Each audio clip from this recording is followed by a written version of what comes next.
Hello and welcome to Old Knocks Nuggets, a Bryan's heating and air conditioning podcast where we get on here and we talk about common questions that the homeowner might have about their heating and air conditioning.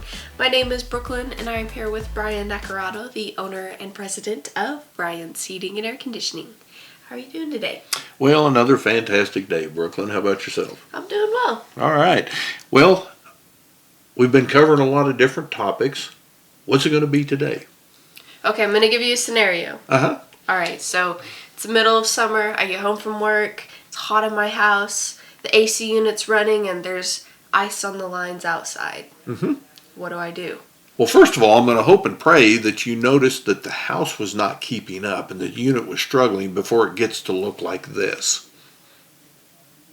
So there are many things that can cause an air conditioner to freeze up or ice over.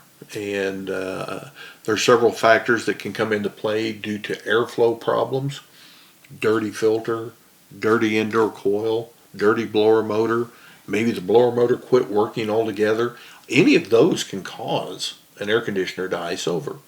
Another thing that can cause it in certain conditions is if it is low on refrigerant. And so at this point, you get home, it's hot in the house, you notice ice on the lines outside. You call up, Darren's going to tell you, turn your thermostat off and put your fan in the on position. That will circulate air, provided the indoor blower is functioning. That will circulate air across the indoor coil and hopefully get this thing thawed out for you. Now, here's where the problem lies. There are many instances where somebody will do that and 30 minutes later they go outside and the ice is gone off of the lines outside and they think, oh, I'm thawed out, I'm going to go ahead and turn the air conditioner on. Well, the problem with that is that the icing actually starts at the indoor coil and travels on the line to the outdoor unit. So think about it. It's 95 degrees outside. I've turned the air conditioner off. Well, that ice outside is going to thaw pretty quick. Right. Meanwhile, the indoor coil is still a block of ice. And so it may take several hours for that system to thaw out. And there's a lot of times where we go out and somebody's unit's iced over. At that particular time, we can't do anything with it until it gets thawed out. There's times where we may put the blower on and tell somebody, we'll get you back on the schedule a little later today and get back out and see what's going on with it. But the first thing that's got to happen is that indoor coil has to be thawed out so we can evaluate what is the problem with the system, what caused it to ice over. Okay, so it's been a few hours and my system's completely thawed out now. Am I good to go? Can I turn it back on? Well, in most cases, no. Something caused that to happen. And if we haven't changed anything, so let's say, for example, the filter was just extremely dirty and we've not changed that dirty filter, it's just going to ice right back up again. So the answer to your question is no. It needs to be looked at, it needs to be evaluated. The times when someone calls up and they're concerned because it's so hot in the house and we tell them that they have to turn the air conditioner off and they think, my gosh, are you nuts? It's hot outside. I said, yeah, but it's not working now. And we can't solve the problem until this thing gets thawed out, and then we can evaluate what caused it to ice over. Now, one of the things we did talk about was that in some cases, if it's low on refrigerant, it may ice over. And again, air conditioners do not consume refrigerant.